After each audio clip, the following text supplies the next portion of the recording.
아멘. 이 시간에 우리 김희기 간사님 나오셔서 말씀 증거해 주시겠습니다. 김희기 간사님은 뉴욕 쪽에서 캠퍼스 크루세이더, 지금은 이제 크루라고 하죠. 크루에 소속된 선교사님이시고 간사님이십니다. 저희 교회가 같이 협력하는 우리 협력 선교사님이시기도 하십니다. 뉴욕에서 어떤 일이 있는지, 또 요즘 캠퍼스 사역은 어떤지, 또 저희가 무엇을 기도해야 되는지 이 시간에 나눠주시러 오셨습니다. 특별히 내일 모레부터 뉴욕에 있는 팀과 LA에 있는 팀과 보스턴이라고 그러셨네요. 보스턴에 있는 팀들이 다 LA로 모여서 여기서 하와이로 건너가게 됩니다. 그래서 수요일날 하와이로 건너가서 거기서 3주 정도 하와이에 있는 캠퍼스와 하와이에 있는 청년들을 깨우고 그들과 같이 전도하고 복음을 전하는 3주간의 사역을 위해서 지금 이제 팀들이 모이고 있는데 먼저 오셨습니다. 저희 교회를 잊지 않고 방문해 주셔서 오늘도 귀한 말씀 전해 주실 텐데, 보내주신 하나님께 영광, 또 와주셔서 감사합니다. 우리 박수로 한번 간사님 모시겠습니다.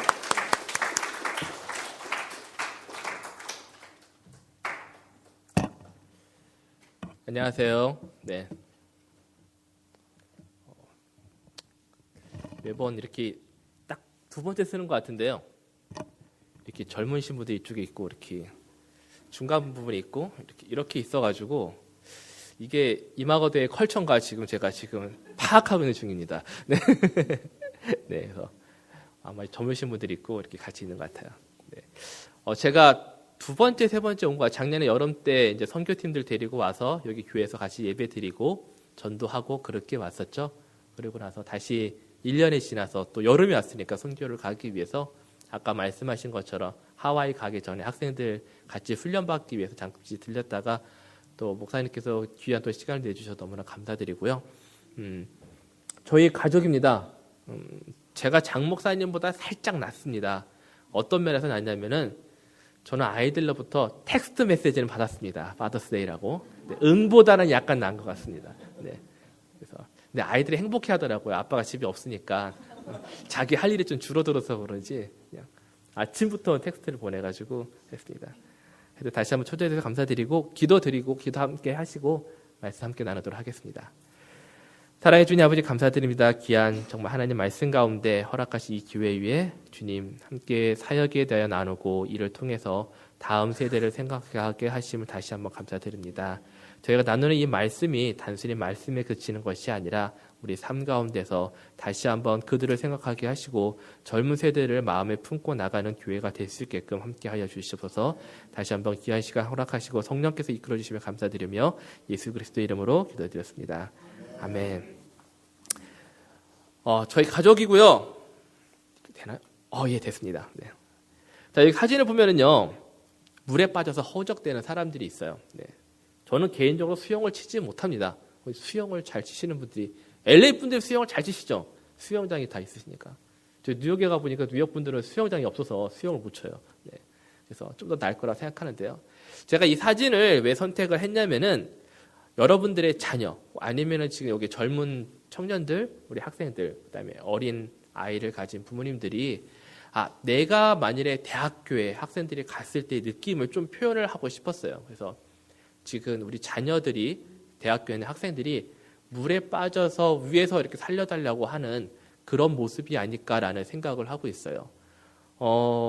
물론 가장 쉬운 거는요, 물에 빠진 사람한테 가장 쉬운 거는 뭐예요? 우리가 배를 타고 가서 구명 그 튜브를 던져주고 살아올 수 있게끔 당겨주는 게 가장 쉽잖아요.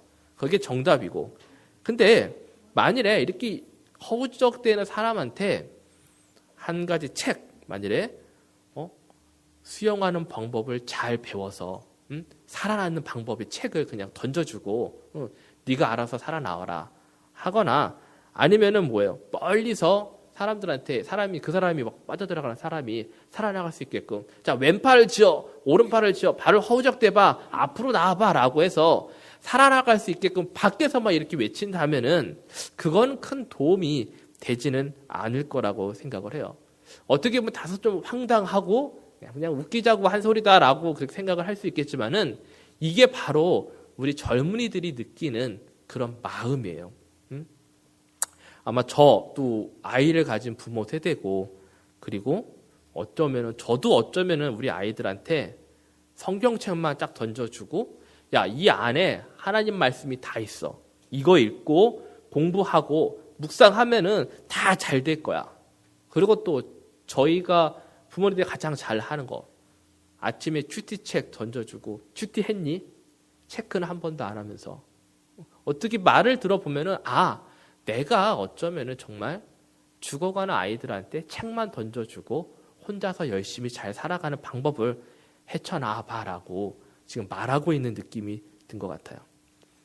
제가 실제적으로 몇몇 새벽 기도를 가요. 저도 가지만 제가 여기 LA에 있는 새벽 기도 저희 교회도 가보고 그 다음에 뉴저지에 있는 새벽 기도도 가는데요. 그 다음에 한국에 있는 새벽 기도도 가끔 이제는 시간 되면은 방문하면은 가는데 참 공통적인 기도 제목이 있어요. 그 중에 하나가 바로 자녀에 대한 기도예요. 그리고 젊은 세대를 위한 기도, 다음 세대를 위한 기도. 어떻게 보면 같은 말인 것 같아요. 한마디로 이 다음에 이끌어갈 세대들을 위해 기도를 한 거죠. 저는 중간 정도에 속해 있습니다. 제가 젊은과 나이 많으신 분들의 중간. 여기 젊으신 분들은 행복한 것 같아요. 누군가 나를 위해 기도를 해주고 있다는 것 자체만 해도 귀한 거라고 생각을 해요. 근데 뭐가 문제냐면요. 새벽 기도 가서 기도를 할 때요. 자녀에 대한 기도를 하잖아요.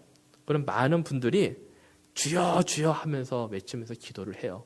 우리 자녀를 다시 신앙을 회복시켜 주시고 내 자녀가 다시 하나님께 돌아올 수 있게끔 해주시고 기도를 막 보여요. 근데 참 신기한 게 있어요. 1년 뒤에도 그 교회 가더라도요. 어쩜 똑같이 그 가장 앞에서 주여 주여 외치시는 분이 1년 뒤에 가도 똑같이 주여 주여 하고 계시더라고요. 그래? 3년 뒤에 또 새벽 때 그 교회 가더라도 똑같이 그분이 그 앞에서 주여 주여 하시면서 하더라고요. 비단 저희 교회도 그래요. 제가 뉴저지 가는 교회도 매주마다 일주일에 하루 정도는 자녀를 위한 기도 시간이 있어요. 여기저기서 주여 주여 나의 자녀를 살리소서 좀 구원해 주셔서 우리 자녀가 왜 그럽니까? 내가 잘못입니다라고 얘기를 해요. 근데 1년, 2년, 3년, 4년, 5년 정말 똑같은 기도만 하고 계세요. 느낌이 계속 말만 하는 것 같아요. 아이들이 빠져들고 있는데 가지는 않고 여기서 아주 크게 야 살아갈 수 있어. 내가 너한테 성경책도 주고 내가 너한테 기도도 해주잖아. 너 혼자 살아올 수 있어 라고 얘기를 하는 것 같아요. 오늘 본문에 한번 보시면은요. 제가 찔림과 그 다음에 회개, 그 결과라는 세 가지에 대해서 얘기를 할 거예요. 본문에 보면은 37절에 이렇게 되어 있어요. 그들이 듣고 마음에 찔려서 베드로와 다른 사도들에게 말하기를 형제들아 우리가 무엇을 하여야 합니까? 라고 적혀져 있습니다. 근데 여러분들이 이 장면을 잘 아실 거예요. 예수님께서 부활하신 후에 제자들한테 보이셨고 그 후에 다시 하늘을 승천하신 다음에 제자들의 오순절에 다락방에서 기도하는 와중에 성령 충만을 받아서 밖으로 나와가지고 어떻게 해요? 그 예루살렘 사람들한테 막 외치는 거예요. 무엇인가를. 그런데 그 이야기를 들은 사람들이 마음에 찔림이 있다고 얘기를 했어요. 찔림이라는 것은요. 내가 알지 못했던 것에 대해서 알고 마음이 좀 아픈 거예요. 무거운 거예요. 육체적인 찔림은 틀려요. 그렇죠? 손으로 막 찔리면은 내 살이 아프잖아요. 그런 거랑 틀린 거. 그거는 그냥 눌러서 찔리는 거예요. 근데 마음이 아픈 것은 뭐냐면요. 이렇게 생각하시면 돼요. 즉 어떤 것이 진리 것이 있고 내가 몰랐던 것이 내가 그걸 알게 되었을 때 내 마음이 무거움을 느끼고 아픔을 느꼈다는 거죠. 즉 베드로의 어떤 설교가 지금 그것을 듣는 예루살렘의 사람들한테 그 찔림을 주었다는 거예요. 진리를 말했다는 거죠. 그런데 무엇을 말했을까요? 바로 베드로가 예수님에 대해서 얘기를 했어요. 너희들이 죽인 그 예수 그리스도가 바로 하나님의 아들이었다는 거예요. 그들이 예수님을 십자가에 못 박혔을 때는요, 이것을 몰랐을 수도 있어요. 근데 지금 그 이야기를 듣고 나니까 이제 이게 뭐예요? 나의 잘못이었구나라는 것을 알게 된 거예요. 자, 여기서 우리가 아까 얘기했던 중요한 장면이 하나가 있어요. 즉 내 잘못을 알고 깨달았다는 것이 찔림으로 나타났다는 것인데요. 근데 우리가 지각을 한다 그러잖아요. 뭔지 안다라고 이야기를 해요. 근데 그 안 것에 끝나지 않고 내가 그거를 인정하고 인지를 하면은요, 마음이 움직여요. 가령 제가 여기서 아무리 좋은 말을 하더라도 이게 이렇게 들어갔다 이렇게 나오면은 마음에 찔림이 없죠. 이게 이렇게 안 들어가니까. 그렇죠? 앞에 나와가서 말씀하시는 간사님은 말하시고 우리는 그냥 시간은 가고 이렇게 가요. 근데 이게 내 마음을 건드리고 가야지만 어떻게 돼요? 찔림이 있는 거예요. 근데 그때 비로소 내가 인정하고 인지를 한다는 거예요. 이 과정이 꼭 필요해요. 아무리 하나님의 말씀이 좋다고 하더라도요, 이게 내 마음속으로 들어갔다가 나오지 않으면은요, 이거는 결코 어떻게 돼요? 내 마음을 울리는 소리가 될 수 없다는 거예요. 근데 이 인지하고 인정하는 과정이 있어야지만요, 이 다음 과정으로 넘어갈 수가 있어요. 베드로가 예루살렘 사람들한테 예수님에 대해서 막 얘기를 했어요. 이거 안 넣겠어요.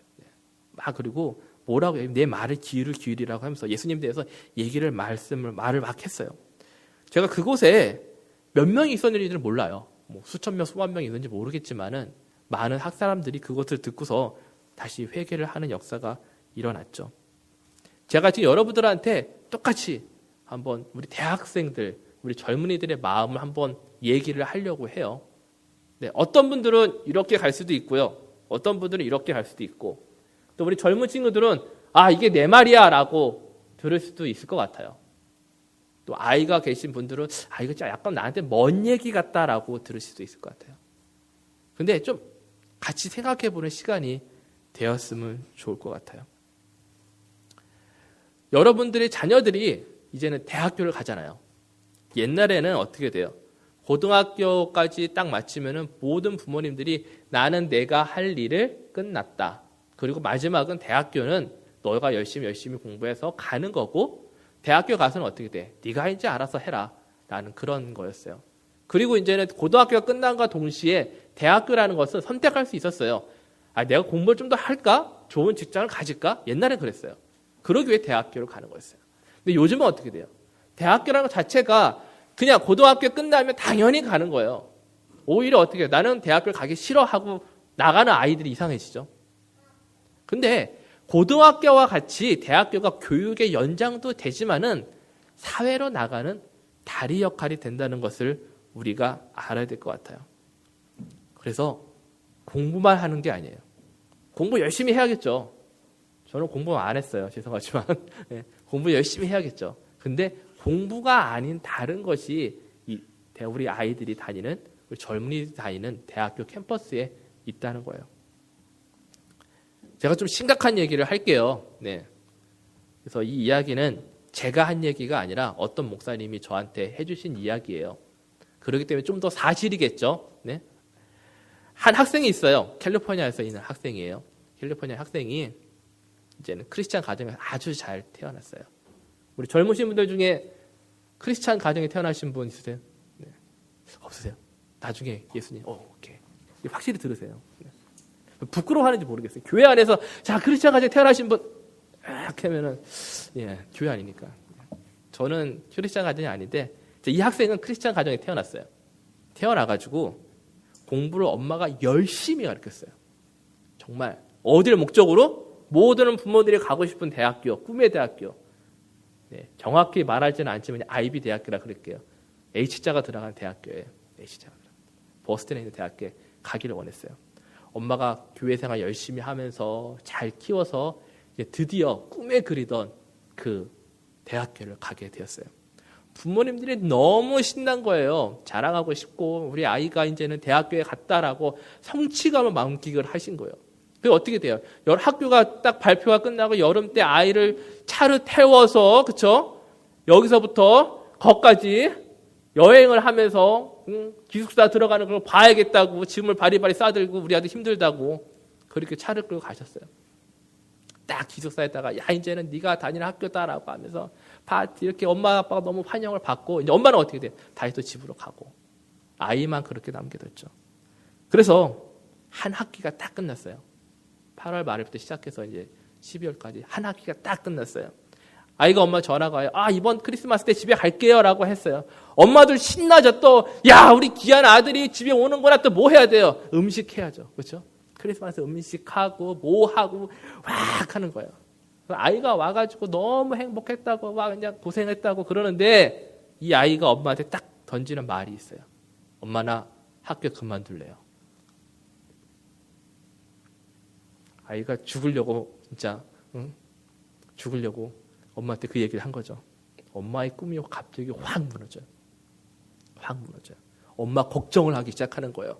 아니 얘가 그렇게 착한 애가 나한테 이런 말을 할 애가 아닌데 뭐가 문제지? 엄마들이 생각하는 건 내가 학교를 그만두려라고 생각하면 첫 번째 공부가 너무 힘든가? 스트레스를 너무 많이 받나? 엄마가 뭐라 그래? 야 시험 해. 걱정하지 마. 시험 하고 여행 갔다 오면은 잘 놀다 다시 가면 어떻게 돼? 괜찮아질 거야 라고 얘기를 해요. 근데 얘가 아니야 나 그만둘래요. 난리가 났어요. 말을 해봐. 엄마한테 뭐가 문제야?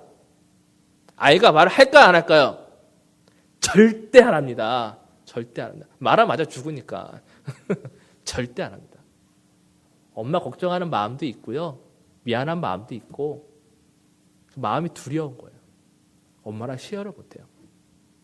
이 아이가 엄마가 너무 걱정되니까 누구한테 가요? 가장 이렇게 도와주실 분들 목사님한테 가죠. 목사님 우리 애가 이상해요. 애가 한 학기 갔다 왔더니 갑자기 학교를 가기 싫대요. 그래요. 그럼 목사님 불러요. 너 왜 그러냐? 나한테 말을 해봐라. 근데 이 아이가 목사님한테 한 얘기예요. 학교를 갔는데 학교 간 게 너무 좋죠. 원하던 학교에 가고 힘들게 갔으니까. 밤에 공부하고 그렇게 하고 있는데 어느 날 밤에 이제는 룸메이트 쓰잖아요. 방 룸메이트 쓰는데 자기가 이제는 침대를 밑에 칸을 쓰거나 그렇게 쓴 것 같아요. 침대를 쓰는데 밤에 자기랑 같이 방을 쓰는 친구가 이제 오는 거예요. 와서 그렇구나라고 했는데 잠결을 깼는데 느낌이 이상한 거예요. 느낌이 이상한 거예요. 딱 봤더니 소문만 들었던 젊은이들도 소문만 들었던 친구가 친구를 데려와서 같이 이제는 성적인 그런 거를 하는 거를 딱 경험을 한 거예요. 그래서 옳고 뭐가 왔구나 이제 짐작을 하고 있었겠죠. 근데 문제는 뭐가 문제냐면 그 다음날 아침에 깼어요. 근데 그 침대에 남자랑 있는 거예요. 얘가 어떻게 했어요? 너무 힘들었어요. 힘들면 누굴 찾아가야 돼요? 당연히 담당 교수님을 찾아가잖아요. 교수님한테 가가지고 컴플레인을 했어요. 야 이게 말이 되냐? 야 이렇게 했는데 라고 했는데 교수님이 뭐라 그래요? 야 너 크리스찬이지? 야 그것도 이해 못해? 다 그러는 거예요. 얘가 어떻게 할 말이 이런 거예요. 그 학생이 한 학기 동안 그걸 참은 거예요. 상상이 되세요? 그러고 와서 집에 와서 당연히 가기가 두렵잖아요. 내가 거기 어떻게 할 건가. 물론 이게 모든 학생들이 그런 게 아니라 이게 이런 상황의 문화가 벌어지고 있다는 걸 알려드리는 거예요. 시카고 일리노이 대학교에서는 어떤 교수님이 이런 얘기를 해요. 즉 인도주의 정신이 얼마나 중요한지를 너희들이 배워야 된다 그래요. 그러면서 인간의 조상이 원숭이라 그러잖아요. 그렇게 주장하시는 분들 그분이 어떻게 이거는 위대한 발견이다 그러고서 이 날을 기념해야 된다고 학생들한테 말해요. 의도적으로 크리스찬들을 비방하는 거죠. 또 어떤 교수님은 딱 그래요. 딱 오자마자 크리스찬 학생분들이 있냐고. 내 수업 듣는 학생들 중에 크리스찬 마인드 갖고 있는 학생들은 나가라. 왜냐하면은 너희들이 받은 그 기독교적인 가치관은 내 수업을 들을 수 없다고. 방해하지 말라고 그래요. 아이들이 내가 잘하면서 옳다고 생각한 게 갑자기 사회에 나왔더니 뭐예요? 옳지 않게 되는 거예요. 내가 뭐가 잘못됐나? 이게 맞는 건가? 다른 애들은 그렇게 가요. 좀 젊으신 분들한테 물어보고 싶어요. 알고서 가는 건지 몰라서 가는 건지. 혼돈이 오죠. 물속에서 허우적대는 거예요, 애들이요. 근데 이렇게 힘들고 이렇게 어려워하고 있는데 주변에서 이거를 같이 이야기 나누는 사람들이 있을까요, 없을까요? 없어요. 없어요. 내가 친구들한테 뭐라고 하면은 에이, 너 야, 언제적 사람이냐. 에이, 너는 그것도 못해. 그러니까 어떻게 나 혼자 고립되다가 그게 힘들어지면 그냥 걔네 따라가는 거예요. 세상의 방법이라는 게 그래요.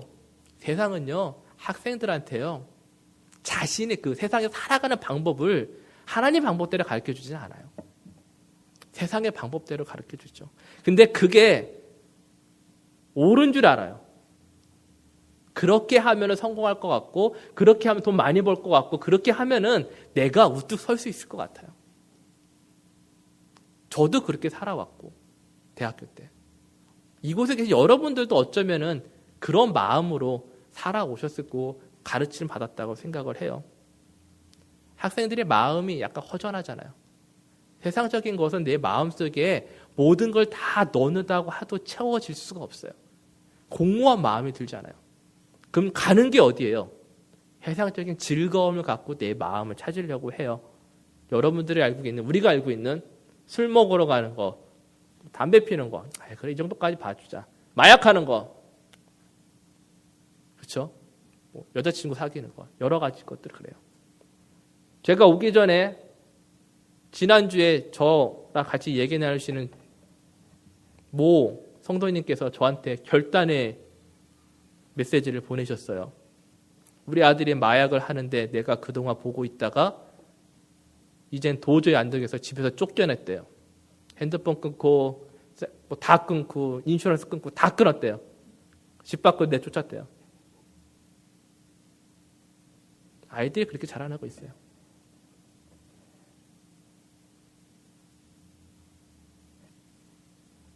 거짓말 같다고 막 얘기를 하세요.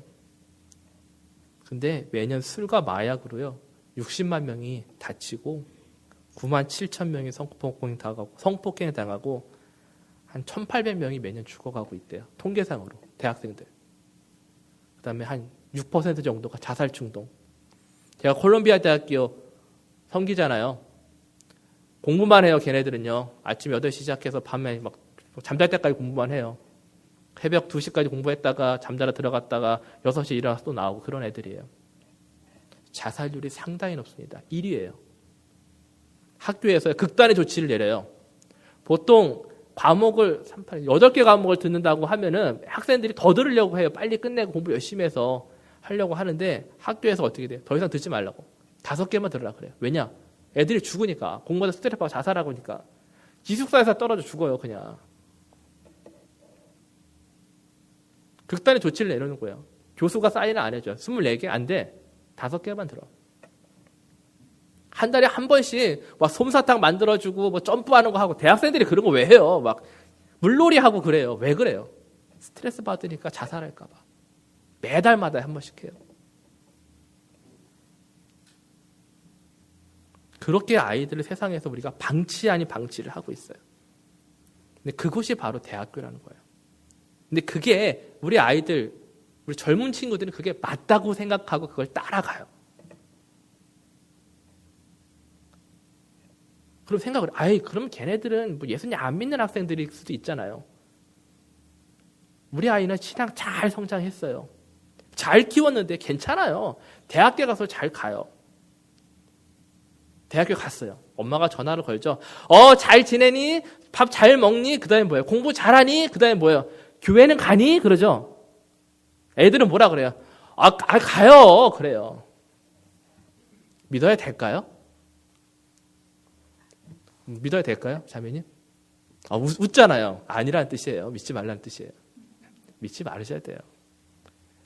그래서 안 간다고 자녀들이 그랬더니 제가 뉴저지에 있는 어느 큰 교회 목사님한테 얘기를 하다가 저희 팀들이랑 거짓말하지 말라고 그래서 조사해 보시라고 졸업한 고등학교 애들은 전화를 다 걸었어요. 교회를 가냐? 교회 가는 목사님 이름과 그거 다 확인을 했어요. 왜냐면 그래 매치가 되니까. 교회를, 얘는 무슨 교회 다녀? A 교회 다녀요. 그 A 교회 목사님 전화를 걸어서 얘 다니냐? 매치를 했어요. 10명 중에 몇 명이 갈까요, 교회를? 썬데이 날? 아침에는 맞히셨어요, 숫자를. 빨리. 예. 5명? 예? 3명이요? 근접하셨습니다. 2명 갑니다, 2명. 그러니까 죄송한 말씀이지만, 여기에서 키우는 아이들이 대학교에 가면은, 2가정, 3가정 정도 아이들만 교회를 다닌다고 보시면 돼요. 열심히 다니는 건 아니고, 등록만 하고, 가끔 가는 정도. 사실이죠. 또 웃잖아, 이렇게 살짝. 이렇게. 젊은이들이 말을 못하고 이렇게 하는 거, 예스라는 표시인 것 같아요. 네. 그게 현실인 것 같아요. 근데 뭐라고 그러는 게 아니에요. 이해가 가요. 왜냐면은 공부하고 기숙사 생활을 하면은 학교 안에 나가기 싫고, 그러니까 이해는 해요. 하지만 문제는 우리 아이들이 그렇게 지금 신앙생활이 죽어가고 있다는 거예요. 아까 환경, 문화, 그렇죠? 그럼 술 문화, 여러 가지 동성애 문화, 그런 게 하나의 이유가 될 수 있는데, 또 한 가지는 우리 젊은이들이 여기 있었기 때문에 제가 약간 대변을 할게요. 부모님들을 향해서. 교회를 가지 않는 이유 중에 한 가지, 그 많은 퍼센티지를 차지하는 것 중에 하나가 뭔지 아세요? 부모님이에요. 아시죠? 부모님이에요. 부모님 때문에 안 가요. 에이 설마라고 했잖아요. 10명 중에 부모님 때문에 교회를 안 가기 싫다라고 생각하는 학생들 몇 명이나 될까? 한 반 정도가 돼요. 왜냐면은 중학교, 고등학교 다닐 때는요, 어머님을 따라서, 부모님을 따라서 교회를 갔다는 얘기도 되지만은 끌려가는 게 더 많죠. 엄마가 가니까 당연히 애들 가죠. 안 가면 맞죠. 에이! 그러면서 가죠. 근데 교회를 가서 신앙생활 잘하는 거 좋아요. 근데 어떻게 부모님을 통해서 그리스도의 참된 모습을 봐야 되는데 그렇지 않은 모습을 보는 거예요. 특히 우리 아이들 같은 경우는 뭐예요? 되게 브로큰 패밀리, 깨진 가정들, 그렇죠? 이혼한 가정들, 그런 거에 대한 상처 많이 받고, 저희 학생 중에 한 명은 되게 신기해요. 부모님이 이혼한 거를 어렸을 때부터 기억하고 5살 때부터 자기가 자살하려고 시도를 했어요. 그래서 중학교 3학년 때 실제 옮겼어요. 그게 그렇게 힘들어요. 그러니까 부모님 때문에 떠나는 거예요. 나는 안 그럴까요? 라고 얘기를 하시는데 제가 100% 다 그렇다는 게 아니라 그랬잖아요. 우리의 그런 잘못이 아이들한테 영향을 미쳤다는 것은 우리가 인정을 해야 될 부분이라고 생각을 해요. 교회를 떠나는 잘못이 사회적 환경도 있지만 내 잘못도 있다는 것을 알아줬으면 좋겠어요. 우리 젊은 친구들은 곧 부모가 될 거예요. 근데 저도 참 신기한 게 어렸을 때 부모를 원망했던 그 기억이 부모가 되면 잊어버리고 똑같이 하더라고요. 그렇게 안 됐으면 좋겠어요. 어떻게 마음에 좀 무거움이 있으세요? 찔림이 있으세요? 그래. 나 때문에. 그래.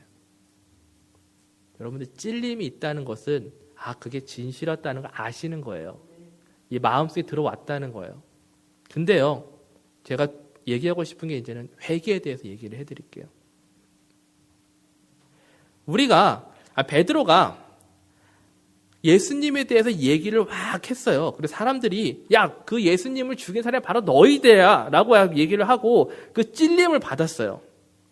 그 얘기는 그 사람들이 우리가 지금 나눈 이야기에서 내 마음이 무거운 것처럼 그 잘못에 대해서 자유롭지 못하다는 것을 얘기를 하거든요. 우리가 그 아이들의 신앙에 대해 무너져가는 신앙에 대해서 우리 부모 세대가 자유롭지 못한 것처럼 그들 또한 그렇게 했다는 거예요. 그렇다고 해서 우리 젊은 친구들이 부모님 탓이야라고 돌려서는 안 됩니다.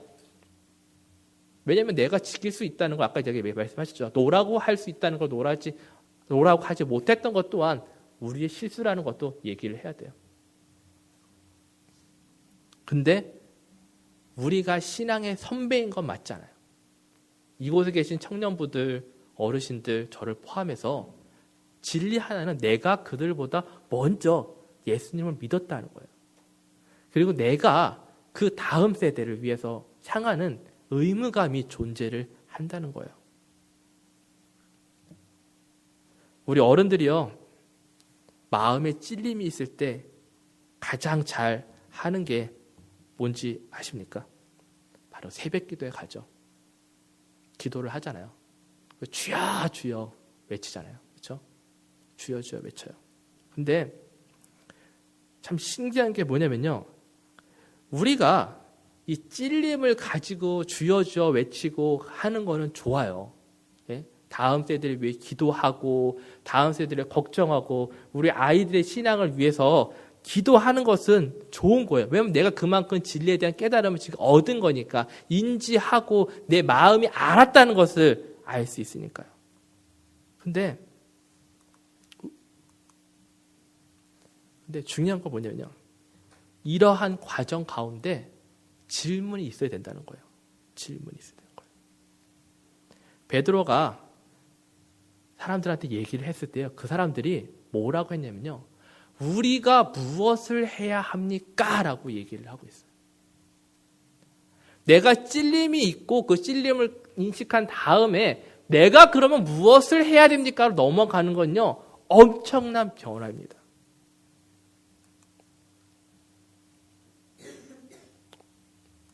제가 하나 더 넣는데요.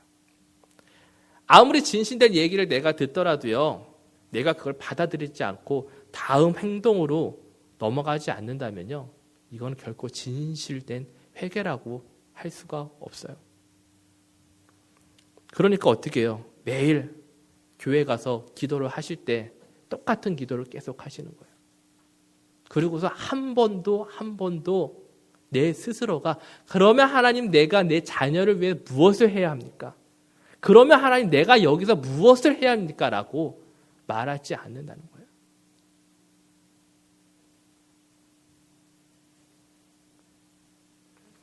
아까 제가 고등학교를 졸업하고 세상으로 나가는 그 다리 약화를 다 대학교에서 한다고 말씀을 드렸잖아요. 그렇죠? 이러한 과정들이요, 어떻게 보면은 필요한 과정이기는 해요. 배워가는 과정.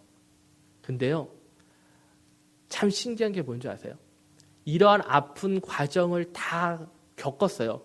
그리고 다시 교회를 오신 분들이 있어요. 그분들이 아마 여기 계신 분들이 계실 수도 있어요. 근데 그분들한테요, 제가 이렇게 아이들이 잘못되고 아이들이 힘들어하는 과정, 그렇게 어렵고 힘들게 자라가잖아 라고 얘기를 하잖아요. 그분들이 뭐라 그러시는지 아세요? 괜찮아. 다 그렇게 크는 거야. 다 그렇게 크는 거야. 근데 진실은 뭔지 아세요? 물론 다 그렇게 커와서 하나님한테 다시 돌아오신 분들만 그 얘기를 할 수 있다는 거예요. 밖에서 교회 돌아오지 못한 분들은요, 그 얘기 못해요. 근데 착각하고 있는 거예요. 다 그렇게 커요. 그렇게 하다가 어떻게 돼? 결국 하나님한테 돌아와요. 돌아오겠죠. 하지만은 더 많은 나의 자녀들이 어떻게 돼요? 떠나버린다는 거죠. 새벽 기도 때 통곡하면서 기도하잖아요. 그렇죠? 주여 주여. 이제는 여러분들과 저의 기도가 언제까지나 주여 주여 하는 게 아니라, 하나님, 내가 이제는 무엇을 할까요? 라고 물어보셔야 돼요. 내 스스로가. 그래야지 마음속에 있던 찔림이 이제 어떻게 돼요?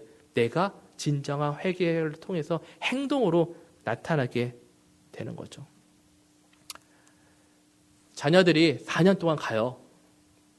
다니엘서에 보면은요, 1장 4절부터 5절에 말씀이 이렇게 돼 있어요. 흠이 전혀 없고 용모가 좋으며 지혜에 능숙하고 지식이 뛰어나며 통찰력이 있어 왕궁에 설 수 있는 능력을 갖춘 소년들, 꼭 우리 자녀들, 젊은이들을 말하는 것 같아요. 그렇죠?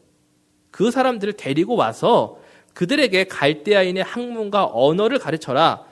근데 방법이 뭐냐면요, 또 왕이 그들에게 매일의 양식일 왕의 진미와 왕이 마시는 포도주에서 정해주고 몇 년 동안 3년 동안 그들을 교육한 후에 그들로 왕 앞에 서라고 되어 있어요.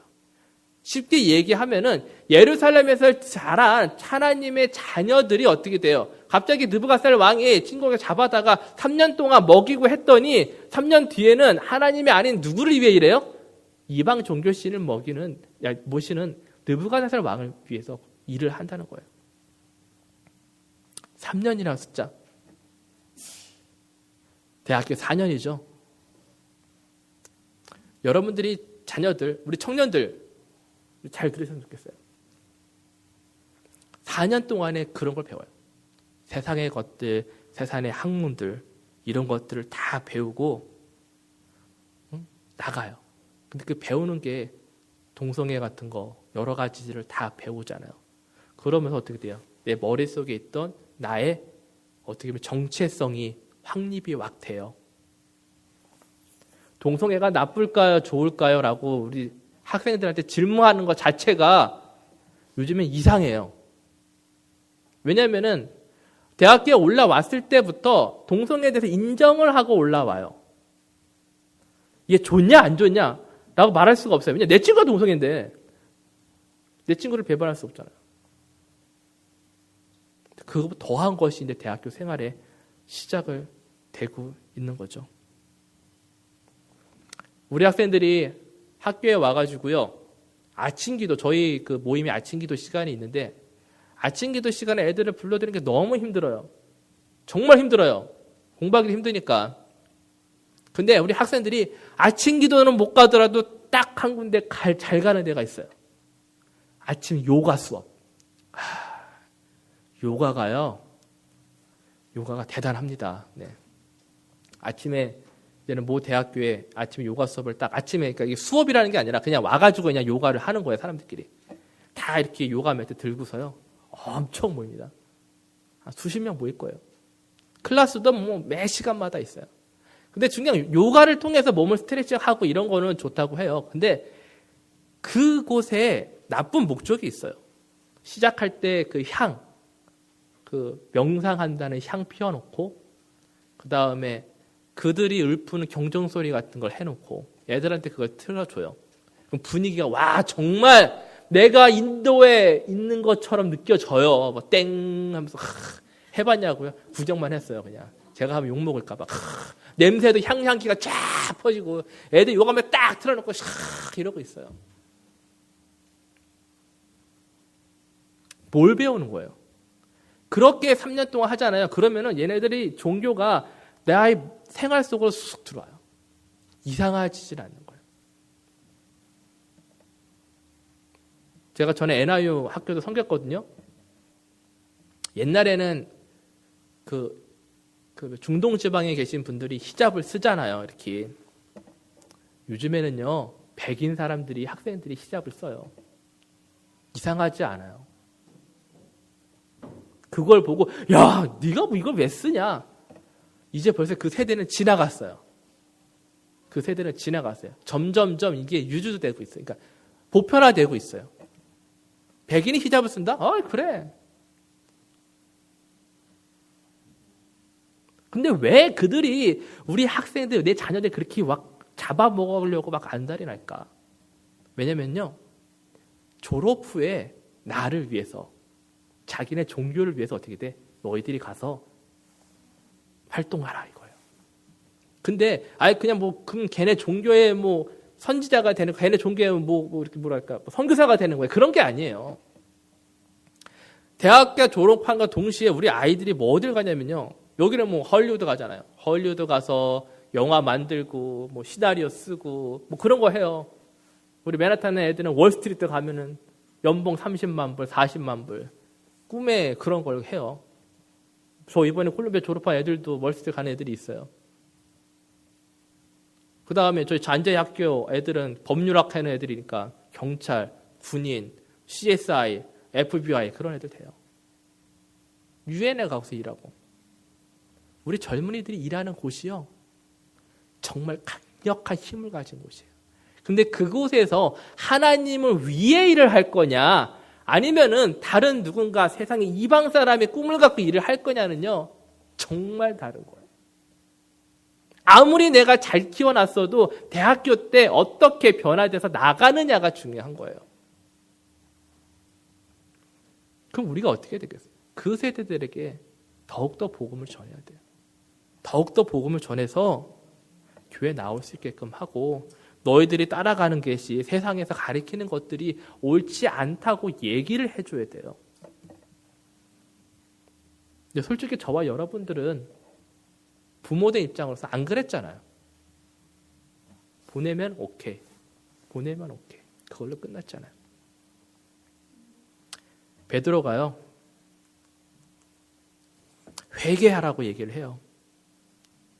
회개하고 침례받고 용서받아라.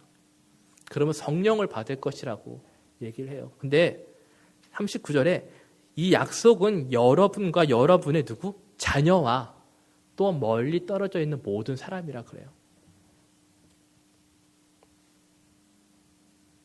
우리가 아픔을 겪어서 이거에 대해서 느끼면은요, 무언가를 해야 돼요. 근데 그 혜택을 누가 받아요? 우리 자녀들, 예수님을 갈급하는 사람들이 받는다는 거예요.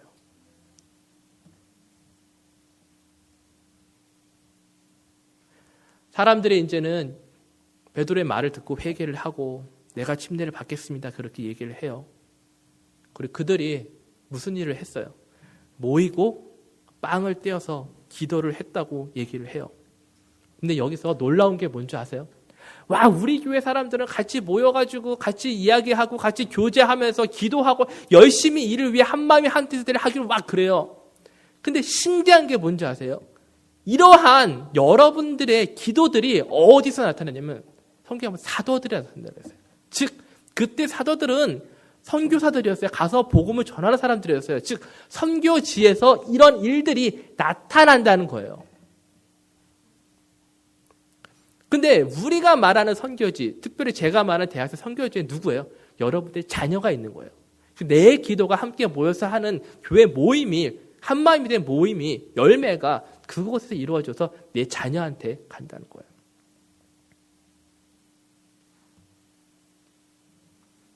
아마 지금 이곳에 이마고데이 교회, 메스텔레 이마고데이 교회에 베드로의 말을 듣고 3,000명이 침례를 받은 것만큼의 사람 수는 없어요. 하지만은 그때 그 말씀을 들은 3,000명의 사람과 같은 사람이 여기 있다고 생각을 해요. 그 우리가 무엇을 해야 될까요? 생각을 해봐야 될 것 같아요. 우리는 이미 어떻게 돼요? 마음의 찔림을 받고 다시 회개해서 그런 사람들이에요. 근데 우리가 다시 한번 하나님, 내가 무엇을 할까라고 물어봐야 될 것 같아요. 그렇지 않으면은요, 매일 새벽 기도 때 가장 앞에서 기도하시는 분들의 기도 제목이 10년, 20년 가도 똑같습니다. 주여, 주여, 내 아이를 구하소서. 주여, 주여, 나의 아이를 어떻게 합니까? 주여, 주여, 돌아오게 하소서.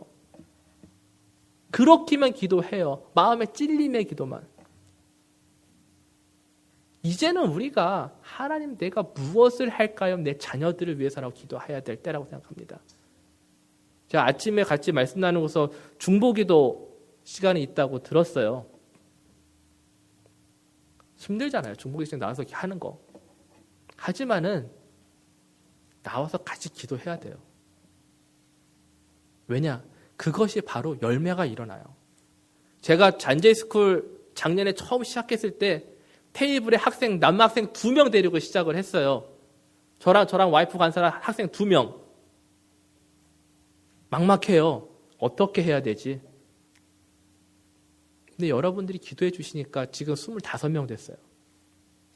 25명 됐고, 제가 그 중에 5명 순장 뽑으려고 지금 계속 훈련하고 있고, 걔네들이 5명이 여러분들의 기도가 더 하여지면은 어떻게 돼요?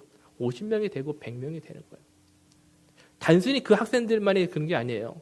전도 시간 때 전도하고, 걔네들의 또 학생들 또 전도하고, 그럼을 통해서 복음이 퍼져나가는 거예요. 콜롬비아 대학교도 그래요. 15명에서 25명, 30명.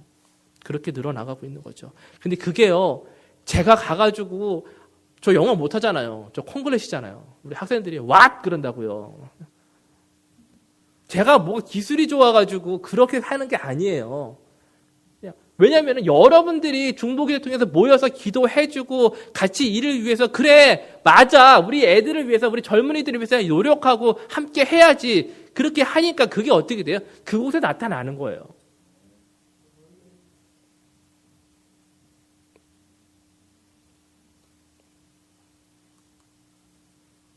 사람들이요, 베드로의 말을 믿고 기도하기 힘쓰고 그러니까 무슨 일이 일어나냐면요, 성전에 모이는 것뿐만 아니라 자신들의 어떻게 돼요? 물건을 팔아가지고 서로 공용했다 그랬어요. 자신들의 소유물을 같이 나눠서 다른 필요한 사람들에 나눠진다는 것. 이거 솔직히 쉽지 않거든요. 쉽지 않아요. 근데 이게 쉽게 만드는 방법이 하나가 있어요. 뭐냐면요, 세상에서 원하는 재산과 소유는요, 세상의 기쁨인 거예요. 내가 그거를 갖고 있으면 기쁨이 돼요. 근데 그거를 나눴더니, 내 기도를 나누고 나의 물질을 나누고 그걸 통해서 했더니 어떻게 돼요? 다른 기쁨이 나타나는 거예요. 즉 세상에서 주지 못한 기쁨이 어떻게 돼요? 하나님을 통해서, 나의 자녀들을 통해서 이게 나오니까 어떻게 돼요? 그거를 팔 수가 있는 거예요. 이 기쁨이 더 크기 때문에 우리가 그거를 추구해야 돼요. 세상의 것을 쫓는 것이 아니라 하나님의 기쁨을 찾으시길 바랍니다. 많은 분들이 그래요. 자비란 선교사, 야 그거 맨하탄에서 버스비, 지하철비 왔다 갔다 하고 우리 학생들 밥 먹고 저 매주 음식 해가고 돈을 어떻게 해? 솔직히 말씀드리면은 저도 하루하루가 어떻게 가는지 몰라요. 네. 하루하루 기도하며 살고 있어요. 근데 신기한 게요. 신기한 게 저는 못하는데요, 하나님이 여러분들을 통해서 이 일을 해주시고 계시더라고요. 그래서 우리 여기 계신 청년분들, 그거는 정말 알았으면 좋겠어요. 여러분들이 잘생기고 예뻐서 그런 게 아니라요, 우리 어르신들의 기쁨이 여러분들한테 있기 때문에 지금 기도해 주시고 그렇게 하는 거라고 생각을 해요. 여러분들의 기쁨이 거기 있으니까 열매가 그곳에 나타나는 거예요.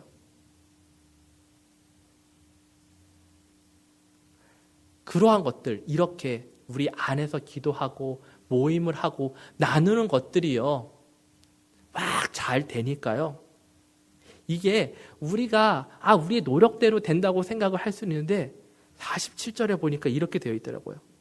주님께서는 이라고 했어요. 내가가 아니라, 우리가 아니라 주님께서는 그러한 것들을 통해서 어떻게 돼요?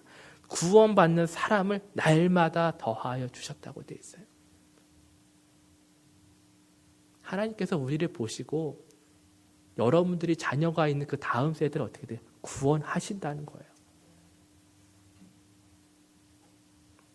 이제 제가 다음 주 수요일이면요, 우리 팀들을 데리고 하와이로 가요.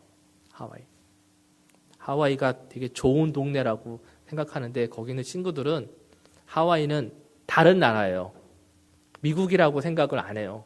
미국은 미국인데 거기를 벗어나려면 엄청난 노력과 엄청난 그게 필요해요. 한국 안에 더 쉬울 수 있어요. 걔네들은 꿈이 없어요. 본인 스스로라 그래요. 왜냐면 그냥 거기서 고등학교 졸업하고 대학교 졸업하고 그냥 거기 있는 거예요. 나오려면은 엄청나게 진짜 노력을 해야 되는 거예요. 그렇기 때문에 어떻게 돼요? 한정된 공간 안에 섬에서 있기 때문에 생각하는 게 작잖아요. 되게 답답하고. 그렇기 때문에 그들이 꿈을 잃어가고 있어요. 뭘 해야 될지도 모르고. 예수님도 잃어가고. 그래서 한 20명 우리 팀들이 가요. 가서 열심히 전도하고 할 텐데, 그곳에 이제는 몰몬교 애들한테, 몰몬교가 크니까, 그냥 학교도 있으니까, 전도당한 아이들, 그 다음에 섬 특성상 가족들의 문제가 많아요. 그런 것들. 그 친구들의 기도를 좀 부탁을 드릴게요. 화요일날 중보기도 시간에 좀 모이셔가지고요, 좀 기도해 주세요. 그럼 그 열매의 소식이 어떻게 하와이에서 이쪽으로 날라올 거예요. 기쁘시잖아요. 누가 구원받았어. 누가 다시 살아났어. 그 소식이 늘어나게 될 거고, 제가 다음 학기에는 캠퍼스 하나를 더 추가를 해요. FIT라는 패션 스쿨을 다시 해요. 스텝이 3개 한다. 한 명의 스텝이 간사가 3개의 캠퍼스를 한다고 하면은 다들 어떻게 하냐고 또 얘기를 해요. 근데 제가 하는 게 아니라 여러분들이 기도해 주시기 때문에 분명히 나 때문이 아니라 하나님께서 여러분들의 이마고대를 교회를 통해서 그쪽에 더 구원받는 자들이 늘어나게끔 하신다는 확신이 있기 때문에 가는 거예요. 함께 기도해 주시고 특별히 정말 교회가요. 젊은이들과 함께 기도해 주세요. 그리고 저희 젊은 청년들도 어른들의 몫이라고만 말하지 마세요. 이거는 어른들이 우리한테 해줘야 될 거라고 말하지 말고 왜냐면 이건 너희 일하냐. 너희가 알기 때문에 같이 기도를 해야지. 그런 마음으로 기도한다면은요. 정말 하나님이 더 큰 역사를 해주실 거라고 생각을 하고 그 기쁨을 나누고 그 기쁨의 떡을 떼는 이마고대의 교회가 될 수 있게끔 예수 그리스도의 이름으로 축복하며 기도하겠습니다. 기도하시겠습니다. 사랑해 주님 아버지 감사드립니다.